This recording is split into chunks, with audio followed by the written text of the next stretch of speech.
მოგესალმებით. მოხარული ვარ, რომ ამ საარდგომო დღეების შემდეგ თქვენთან ავარ პირველად. ყველას უნდა მიულოცო, ცოტა არ იყოს ირონიით, არ მინდა სარკაზმი, როგორც იქნა ჩვენი ხელისუფლების უმაღლესი პირები შეთანხმდნენ, მიაღწიეს კონსენსუსს და გვააღირსეს საარჩევნო კამპანიის დაწყება და თითქოს რაღაცა განსაკუთრებული მნიშვნელობის ისეთი მნიშვნელობის მოვლენა იყოს, რომ ამას დაჭირდებოდეს თვეები გადასაწყვეტად. ესეც კიდევ ერთი მაჩვენებელია იმისი, რა დამოკიდებულება აქვთ მათ ერთად მუშაობის, სისტემური მუშაობის და საერთოდ როგორ მუშაობენ ისინი და რატო გვიგურს, როდესაც შედეგებს ჩვენ დღევანდელი ხელისუფლებისგან ვერ ხედავთ.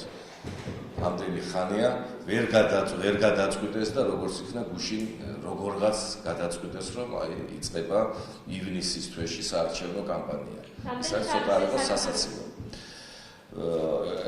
რა გითხრათ, რომც არ გამოეცხადებინათ, ან ადრე გამოეცხადებინათ, როგორც შემდეგ იყო და უკან წაიღეს სიტყვები, შემდეგ თათბირობდნენ და შემდეგ ახლა გუშინ გვაღირსეს ეს საკრაული ციფრი და რიცხვი. ჩვენ ყოველთვის ჩვენ ალბათ სხვა პოლიტიკური ძალებიც და მზად იყვნენ არჩევნებისთვის, ჩვენ ვიყავით მზად, ჩვეულებრივ რეჟიმში მივდივართ და გვაქვს წარმატების იმედი და წვენა და ეს არის და ეს არის განსაკუთრებული ჯაბასი ამ გამოცხადებულ თარიღს არ სჭირდება პრინციპში რო თქვათ. რაც შეეხება ეგრეთ წოდებული უმრავლესობის თემას დაპირისპირება რესპუბლიკელებთან, მოთხოვნა რომ გარიცხონ ორი დეპუტატი და შემდეგ ეს დაკავშირებულია თქვენი შეფასებით ყველაფერი არჩევნების მოახლოებასთან, თუ არა შეფასებით? საერთოდ მე ყველაფერ ამას შეიძლება ერთი წინადადება რეზუმირების სახით, ერთი წინადადებით თქვათ და დავასრულოთ ის შეხლა-შემოხლა და დაპირისპირებები, რაც ხდება. ეს არის სხვა არაფერი, თუ არა და პარტიული გულყრები, პარტიული ელეთმელეთი, საზაფხულო ცქმუტვები მოახლოებულ არჩევნებთან დაკავშირებით დაფუძნებული პიროვნულ და ადამიანურ შეუთავსებლობასთან და ზისხთან. ეს არის და ეს. დანარჩენი საუბარი რომ გუნდში დაპირისპირება, ჯერ მაშინ ვიკითხოთ გუნდი, როდის იყო გუნდი ქართული ოცნება, ხო? ეს ერთი. მეორეც ერთი დაპირისპირება ეხლა რომ გაახსენდათ ფუნდამენტური განსხვავება ყოფილა, კი, მაგრამ ბოლო 4 თვის ან 1 წლის მანძილზე გახდა ფუნდამენტური. თანამდებობებს რომ ურიგებდა ბატონი ბიძინა ივანიშვილი ამ თვისობრივად სხვა ცნობიერების ადამიანებს და სუბიექტებს, მაშინ ეს განსხვავებები არ აწუხებდათ მათ. ამიტომ ეს არის სრული ტყუილი, ამოფარებული რაღაც გარკვეულ სტერეოტიპებს, კლიშეებს, რომ სოფხედველობრივი განსხვავება აქვს.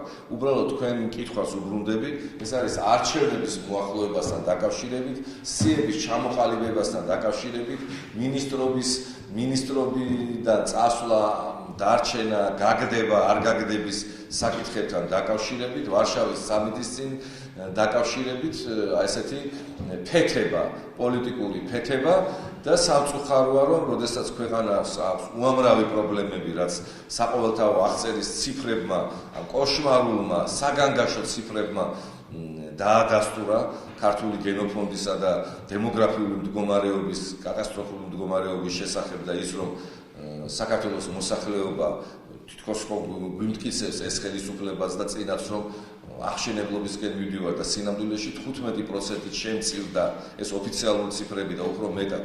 ნაცვლად იმისა, რომ ამ ყველაფერზე მსჯელობდეს ქვეყანა, რომ შექმნას ერთი სერიოზული პროგრამა საქართველოში არამხოლოდ წასულების დაბრუნების, არამედ არსებულ აქ ცხოვრების არ წასulis, აი ამ იწილო-ბიწილოებით არის დაკავებული და ეს კიდევ მანიშნებელია მათი დაბალი პროფესიული მომზადების და ხედვის. კონკრეტულად რომ ეს ხმაური გარკვეული პოლიტიკური სუბიექტების მხრიდან ნამწვავი განცხადებები გულისხმობს სიაში ადგილის დამკვიდრებისთვის გარკვეულ. კომპლექსურად, მარტო სიაში არა, მე ვთქვი თანამდებობები, მე ვთქვი ვარშავის სამოს თქულა არ ვამბობ, იმიტომ რომ ჩვენ იქ ვერ მივიღებთ იმას, რასაც პირდებიან მორიგ სათხოვარას საქართველოს მოსახლეობას და ეს ფონად უნდათ, რომ იქ ჩავლენ, მე აგვიფრიალებენ ერთ ფურცელს, სადაც ეწერება გაიმეორეთ ჩემი სიტყვები ვარშავის სამიტის შემდეგ, რომ საქართველოს უწონებთ ჩვენ ციტირებას ვახდენ დაახლოებით წინასწარ რა იქნება იქ ჩადებული უწოდეთ იმ რეფორმებს, იმ გზას, რომელსაც ისადგია მის არჩევანს, დასავლურს, რატო გამონათებენ ისედაც დასავლეთი ვარ ჩვენ ცნობიერები და ფილოსოფიით და სხვა რომ ყველაფერი იქნება იქით რომ საქართველოს მივიღებ ჩვენ ნატოში და ამით დამთავრდება. ჩამოიტანენ ისინი იქ მიწასულები იქნებიან და აი ჩვენ უზარმაზარ გარკვევას მივახციეთ, რასაც ჩვენ 20 წელი უყურებთ და შემდეგ ვიღაცეები დატოვებენ თანამდებობას, თუ იქამდე არ გაყარეს ისინი მინისტრთა კაბინეტი და აი მე ამოვწურე ჩემი მისია ამ ეტაპზე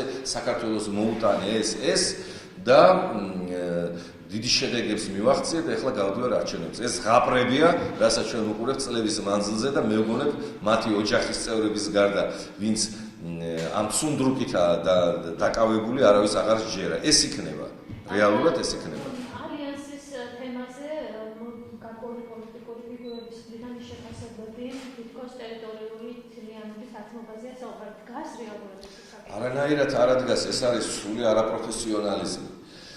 მოდი დავიწყოთ იქიდან, რომ 20 წელია ჯერ კიდევ შევარდნაძის დროს გაჩნდა იდეა ნატოში შესვლის და მაშინ იყო ხავიერ სოლანა ნატოს გენერალური მდივანი, რომელიც ეჭდა გვერდით მას და როდესაც ახლა მეგობრული საუბრები ჰქონდათ, მახსოვს ეს ხელი მოკიდა ჩვენ მაშინ უყურებთ ამას და ხავიერ აბა დროზე გითხარი, როდის შევალთ ნატოში. ეს ფრაზა იყო და ძალიან მალე თქვენთვის კარები ღია.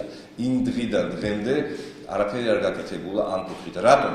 იმიტომ რომ ჩვენი ხელისუფლება წინას და დღევანდელის არ არის დამოუკიდებელი ხელისუფლება, ნაჩვევია დავალებების მიღებას, შესრულებას და პატრონულ დამოკიდებულებას ნებისმიერი მოვლენისადმი, ნებისმიერი უცხოელი განურჩევლა წარმომავლობისა ჩინოვნიკისადმი. და მე საითი მიყვარს ჩემი ნათქვამი, ის რომ დღემდე საქართველოს ხელისუფლებას არ აქვს სტრატეგია ჩამოყალიბებული, თუ უნდა ნატოში შევიდეთ, როგორ უნდა შევიდეთ, რა გზებით, რა მეთოდებით, რა გეგმით და ბუნებრივია ხანდახან წამოტივტივდება ხოლმე. როდესაც არის აეკრობა ვიღაცა დიდი მეტასავლეთია, ხოლო მეორე ვიღაცა სხვა მხარეს იყურება, რომ აი ერთი ამას ამბობს, მეორე ეს საკითხი არ ადგას. საერთოდ არ ადგას. ჯერ დღის წესრიგში ისიც კი არ ადგას, ჩვენ მოქმედების გეგმას მოგცემენ თუ არა. და რა ტერიტორიულ შესვლა გამოსვლებზე არის საუბარი. ეს არის არაპროფესიონალიზმის ზეობა ჩვეულებრივი და კიდევ პირველად სხვათა შორის გერმანიის მოდელი ჩვენება არ ახსენეს. გრიბაუსკენე, დარია გრიბაუსკენე იყო თუ არ მეშლება, თუ ბოდიში ვიხდი თავდაცვის მინისტრი ბალტიისპირის ერთ-ერთ ქვეყნებს, რომელმაც ეს ახსენა 1 წლის წინ, როდესაც თავდაცვის სამინისტროს დელეგაცია დიდი პომპით იყო იქ შესული და როგორც ყოველთვის ორი ფრაზა ხო, იავნანა არა, დედა მამულ სარწმუნოება აღარ ახსოვს, მამულ ენა სარწმუნოება აღარ, მამა და არაფერი, მათ ორი ფრაზა კინკილად დაზაპირებული, ევროატლანტიკური ინტეგრაცია, ევროატლანტიკური და რადებს საბჭოთა თვითონ არიციან. და იმავდროულად რომ ნუ ნერვიულობთ, შეგიძლია ჯერ შემოხვიდეთ ნაკლული ტერიტორიებით საქართველოში, ეს ოცნების დონეზე იყო ჰიპოთეტურად და შემდეგ როგორც GDR-ია, გერმანიის დემოკრატიულ რესპუბლიკასა და ფედერაციულ რესპუბლიკას შორის მოხდა, შემდეგ დანარჩენი ნაწილი შემოვიდეს, და იქიდან გასხილოსნებული ჩამოვიდნენ და ეს თეორია ვითომ წარმოაყენეს. კი, მაგრამ იქ ვიღაცა ჩინოვნიკმა რო არ გითხრას, როგორ აპირებს შენ ამ სტრუქტურაში გაწევრიანებას, არ უნდა ქონდეს სახელმწიფო პროგრამა ჩამოყალიბებული. ეს ერთი და მეორეცეთი, ეს მაგალითი აბსოლუტურად არასწორია, იმიტომ რომ თვისობრივად სხვა სისტემა იყო, თვისობრივად სხვა განზომილება იყო პოლიტიკური და თუნდაც ის რომ ის GDR თითქმის სოფლიოს ყველა ქვეყანამ აღიარა, ოფიციალურად აღიარეს. და სხვა და ეს მაგალითები ჩვენ არ გვჭირდება, მაგრამ ეს ნაადრევია ამ თემაზე საუბარი, იმიტომ რომ ეს დღის წესრიგი არ ადგას. უფრო მეტიც, როდესაც ნატოს წარმომადგენელი ამიერკავკასიაშა და აღმოსავლეთ აზიის ქვეყნებში ჩამოგზანდება ხოლმე მისტერ აპატურაი ჩვენთან, პირველი რასაც გვეუბნება, არათუ შესვლაზე. იმასაც საუბრობს, რომ ჩვენ არ გვინდა ლომის ხახაში ჩაგაგდოთ და მაბზეც არ უნდა იყოს ამ ეტაპზე საუბარი. დავასრულოთ. და მიუხედავად ჩვენ სხვა საქმეს და თუ ეს მოხდება ეს კიდევ ღმერთმა უწყოს როგორ და რანაირად მოხდება. ამისთვის შეიძლება ვიყოთ გზად, როგორ ვიყოთ გზად, რანაირად მაშინ უნდა დადგეს ეს საკითხი, მაგრამ იქამდე ჩვენ თვითონ უნდა ვიყოთ ჩამოყალიბებული რა გვინდა. მაგრამ ეს როდის ახსენდებათ, იცი? როდესაც ერთმანეთს დასჭამენ პირადი კეთილდღეობისთვის ერთპარტიულ სივრცეში არსებული პოლიტიკური ძალები და მერე გახდებიან უცბად დიდი მედასავლეთელები. ლავროვის თემაზეც არის ამ ბოლო დღეებში საუბარი შეხვედრასთან დაკავშირებით. თქვენი შეფასებით რამდენად მიზანშეწონილია, რამდენად დროულია ეს შეხვედრა და რა უნდა იყოს თქვათ შეხვედრის თემატიკა? უპირველეს ყოვლისა, მოდით ვთქვათ ასე, რომ ლავროვთან შეხვედრა ოფიციალურ დღესასწაულში არ ადგას, სამწუხაროდ არ ადგას. არ გამოირიცხება 4 წელია ჩვენ ამას ვამბობთ, გსურს თუ არ გსურს, ეს შეხვედრა ჟენევის ფორმატი და პრაღის ფორმატი არ არის სრულყოფილი, იმიტომ რომ იქ ეს ის დონე არა, მიუხედავად ჩემი დიდი პატივისცემისა, ძალიან კარგი დიპლომატ აბაშიძის მიმართ, მაგრამ უბრალოდ არ არის ეს ის დონე. მოსამზადებელი იყო ეს გასაკეთებელი იყო ჯერ ელჩების დონეზე, შემდეგ წარმომადგენლების დონეზე, შემდეგ საგარეო საქმეთა მინისტრების და შემდეგ პირველი პირების დონეზე. ეს უნდა ყოფილიყო. თუ ეს მოხდება, არ არის ცუდი.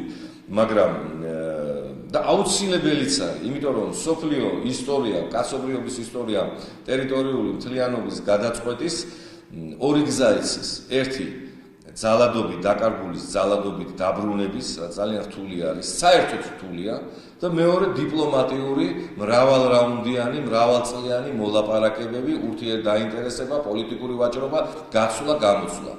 აბა სხვა გზა არ აქვს, მაგრამ საქმე იმაშია, რომ ჩვენმა ხელისუფლებამ საერთოდ მიივიწყა დაკარგული ტერიტორიები და ამის ერთი კლასიკური მაგალითია, ამას რატომღაც ჩვენი პოლიტიკოსები არ ახსენებენ და მე მინდა თქვენთან ექსკლუზივი სახით თქვა კონკრეტულად რა. თქვენ იცით, რომ რუსეთს გამოცხადებული აქვს სანქციები თითქოს მთელი მსოფლიოს მხრიდან, დასავლეთის მხრიდან, შეერთებული შტატების მხრიდან და იმისთვის, რომ სანქციები მოეხსნას რუსეთს უპირველეს პირობად დასავლეთი მას უყენებს რას? მინსკის ხელშეკრულების დაცვას. პუნქტობრივად. ყირიმზე თითქმის საუბარი უკვე აღარ არის. არ შეიძლებოდა ჩვენ ხელისუფლების წარმომადგენლებს ვისკის სათრუპად და ყავის სასმელათო დატანტალებენ ევროსტრუქტურებში და შეერთებულ შტატებში.